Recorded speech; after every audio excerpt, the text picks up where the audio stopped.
Am I the a-hole for going forward and refilling the divorce procedures after my wife canceled now that she is getting the help she needs for her postpartum depression? I, 29 male, was in a relationship with my soon-to-be ex-wife, 28 female, for 8 years. Everything was what I would describe as nearly perfect. Small arguments here and there, but nothing really significant or relationship-altering. That all changed 13 months ago after she got pregnant. The pregnancy wasn't a surprise, as we were trying for a baby.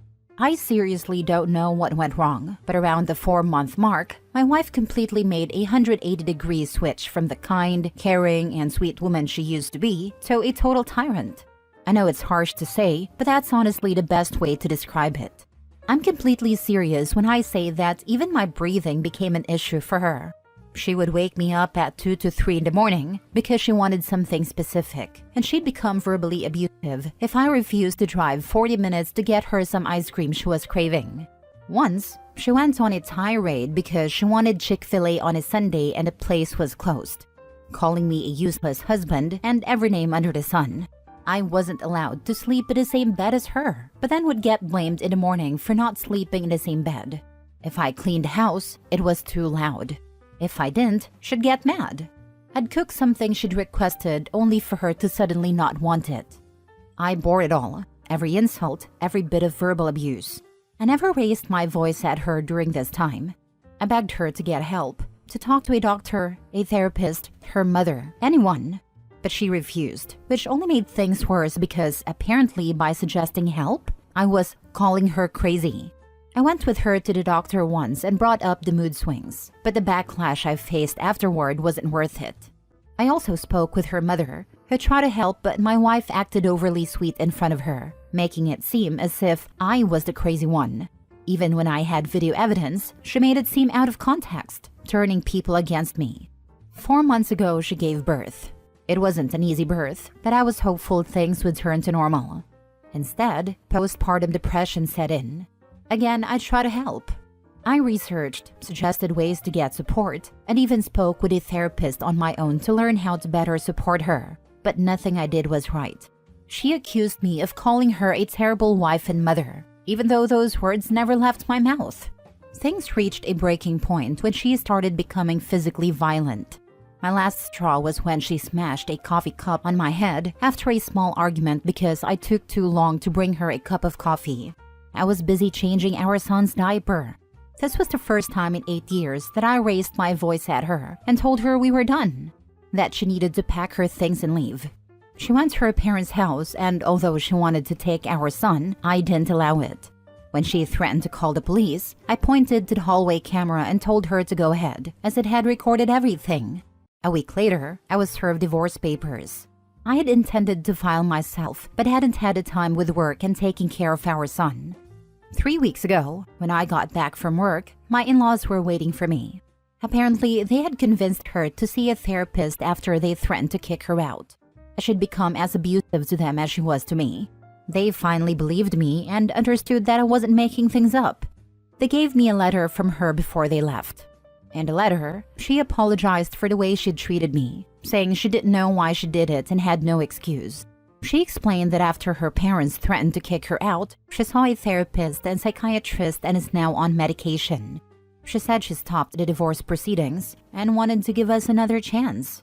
I haven't responded to her letter and instead instructed my lawyer to proceed with the divorce.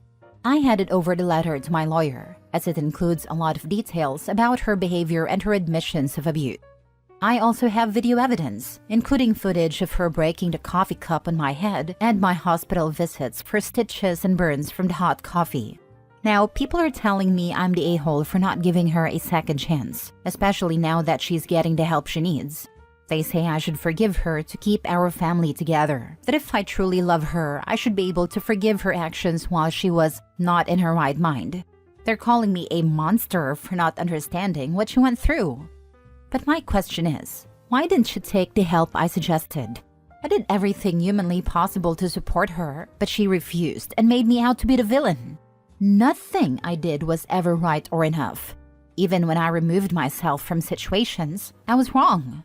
I have more than enough evidence to seek full custody of our son, and a prenup that protects everything I own, including the house. Am I the a-hole for refusing to continue in this relationship and proceeding with a divorce? Edit to add, I am going for full custody of my son. My lawyer says there is no guarantee, but she doesn't see any reason why a judge wouldn't grant me full custody. Also, I did a paternity test, and my son is biologically mine. I checked my wife's messages just before the birth to be sure, and there were no suspicious or deleted messages. Now for the top comments. Your in sickness and in health vows only went so far, but honestly, not even trying to check on the current state is a pretty poor show for those wedding vows. Nowhere did I promise to just shrug off abuse and to possibly put my son through that. Please remember your advice if a woman asks if she could leave her abusive husband. Not a-hole.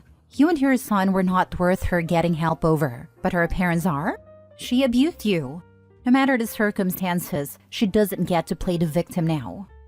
Her parents weren't. Her own selfish desire was. She was scared of homelessness. Agreed. You're definitely not the a-hole here.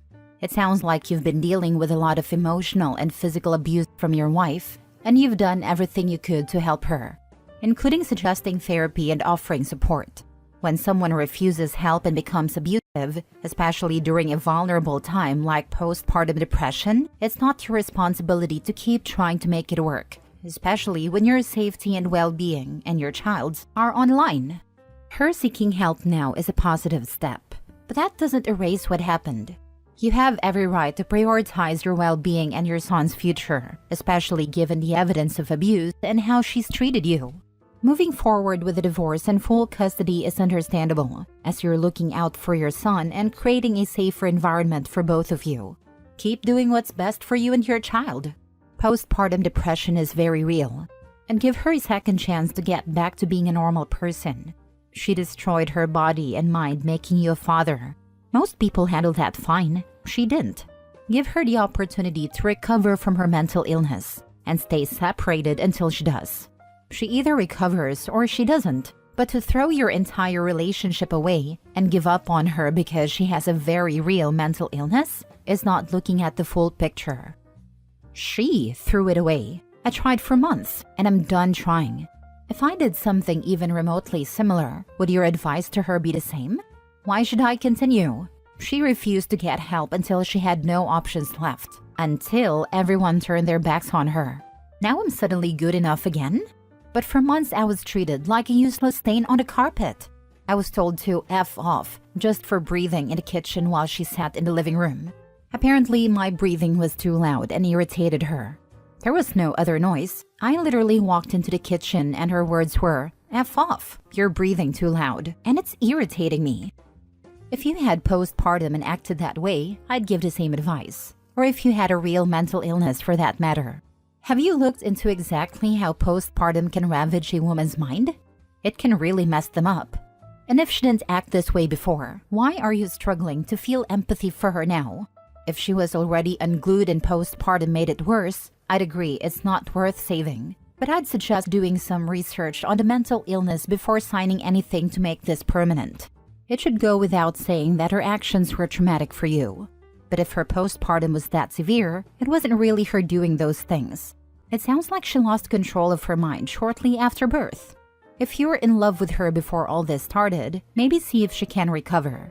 Like I've been saying, postpartum is very real. It can completely ravage a woman, and they can fully recover. Okay, so if I have a breakdown or a mental crisis and abused my wife, that would be fine? I did research. I spent the night talking to experts, booked appointments with therapists for advice, and nothing I did was right in her eyes. Apparently, wanting her to get help or offering any suggestions was me calling her crazy, a terrible person, or mentally ill. The other thing that bothers me is that, in public, she was fine. When her parents or friends were over, she was the kind, caring person I knew. Even during the 2-week stay her mother had at our house, she acted normal until they left. Next story. Am I the a-hole for breaking up my family and purposefully causing my stepmom to lose her child's custody and my father his? I, 24 male, moved away from home at the start of the pandemic. Back home, I have a younger brother, 12, and a stepsister, 10. I always had a fantastic relationship with my stepmother, better than I did with my father and mother, honestly. We were always really close and felt like a real family. During the pandemic, it was clear that both my father and stepmother experienced a decline in mental health. While they showed signs of stress, they never became abusive or bad parents, at least not initially. However, things took a turn about a year ago. They were expecting their first child together, and at first, everyone, including me and my siblings, was incredibly happy for them. But then things started to change. My stepmother began showing signs of instability and abusive behavior.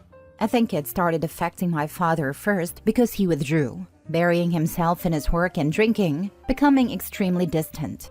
When he effectively removed himself from the situation, the focus of her anger seemed to shift onto my siblings. They began telling me how she was always angry, yelling, and constantly berating them for trivial things. I initially thought it was pregnancy hormones taking its toll on her, and I assumed it would get better eventually.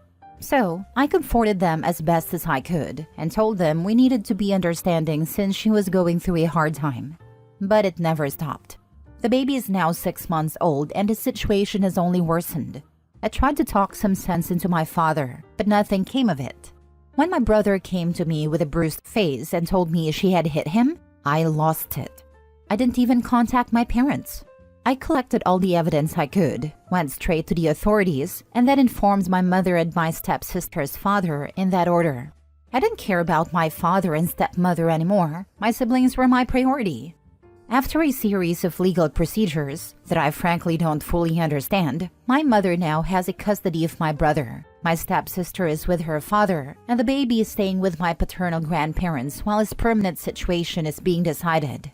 Since then, I've taken a lot of heat from both families for not attempting to address this issue within the family before going to the police. They argue that I should have gone to the authorities only as a last resort, and that I destroyed the family by not trying to be the bigger person and resolve things like an adult. My stepmother, especially, has been relentless, using every chance to talk to me about it. Eventually, I told her, going to the cops was me being the bigger person. If I'd really done what I wanted, you'd be eating through a tube in a coma from the beating I'd have given you.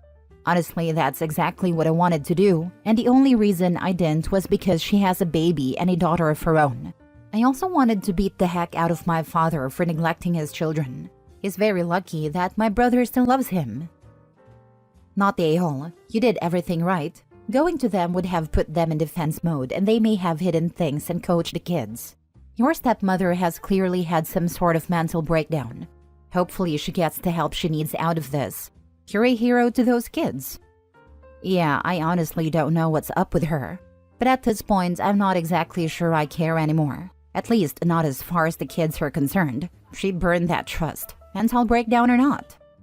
Some type of psychosis brought on by pregnancy. But once she physically abused the children, the authorities need to be brought in. Not a-hole, and tell both of them that you went to the authorities first because you no longer trusted them with your siblings' safety due to their own actions. That they are entirely to blame for the situation they're in, and that the way they're trying to blame you proves that they're mentally incapable of taking responsibility for their own actions and would not have made necessary changes had you talked to them first. That your priority will always be the health and safety of the children, not the adults who abused them, period. And tell both of them that you went to the authorities first because you no longer trusted them with your siblings' safety due to their own actions. Yeah, it really comes down to this, to be honest. Father was drinking himself away, being too scared to stand up to his wife, and she was too blinded by whatever she has going on to realize she was abusing kids and that she needed help. Last story. Am I the a-hole for refusing to let my sister stay with me after she got married and demanded I adjust my lifestyle for her husband? Okay, so I, 28 female, have a pretty established routine. I live alone in a 2-bedroom apartment, and while I'm not a neat freak, I like my space to be organized and have a certain vibe. Think minimalist, calm, and quiet. My sister, 30 female, recently got married to a guy, 31 male, who I barely know. They live about 3 hours away, and since their wedding a month ago, she's been asking to stay with me for a few weeks. Normally, I'd be fine with it. I love my sister, but there's a catch. When I agreed, she dropped the bomb that she's bringing her husband with her. Apparently, he doesn't feel comfortable being alone for extended periods, so she wants me to adjust my lifestyle for them as a couple. This means rearranging my apartment for them, having quiet hours during the day because he works from home, and no longer playing music or hosting friends when they're around. Oh, and she suggested I stop using the guest room for my own hobbies, which is how I unwind after work. Basically, I'm supposed to cater to their needs and make space for their relationship. I told her I wasn't comfortable with that, especially since I don't even know her husband that well, and wasn't planning on turning my home into a mini hotel or daycare for them. She got super upset, called me selfish, and said it's just for a couple of weeks. But I'm really not okay with it. I feel like I would be giving up a lot of my personal space and peace of mind just for her convenience. Now, she is threatening not to visit at all, and I'm feeling guilty but also feel like she's overstepping. So, am I the a-hole for refusing to let them stay under these conditions? It sounds like she wants to move in and live with you rent-free while, not really, searching for a place to live. Not the a-hole. Your sister sucks. Sounds like they got evicted and have decided to take over OP's home. Sounds like they'd prefer OP to move out for a few weeks, but are willing to let her stay if she just goes to her room and leaves them alone while they're there. Not the a-hole. Something fishy is going on here. Why would they expect you to rearrange your apartment, move out your hobby stuff, and basically change everything for them just for a few weeks? This sounds more like a case of, we need somewhere to stay, but no will be told no, so we'll visit for a few weeks, and then OP won't be able to get rid of us, because she'll be leaving us homeless. So we can stay for longer and longer until OP has to evict us, or accepts that this is our home now. And even if it isn't that, who the heck as a guest asks someone to rearrange everything for them? My cousin has stayed at my house a lot, and not once has he demanded that I rearrange everything for him. Either your sister and her husband are crappy and demanding guests, or they are crappy and demanding mooches trying to con their way into your home. Either way, say no. It will only end badly. The only excuse I can see for a guest to ask for a brief rearrangement is if they either have an infant and need a space in a guest room for a cradle, or they have a walker/wheelchair and need maneuvering room. Obviously, neither applies here. I agree with everyone suggesting that the sister is trying to move in and take over OP's apartment. Not the a-hole. It's your space, and it sounds like she's asking for a lot. A couple weeks is a long time to live in a situation that's making you uncomfortable. Thank you for all the reassuring words.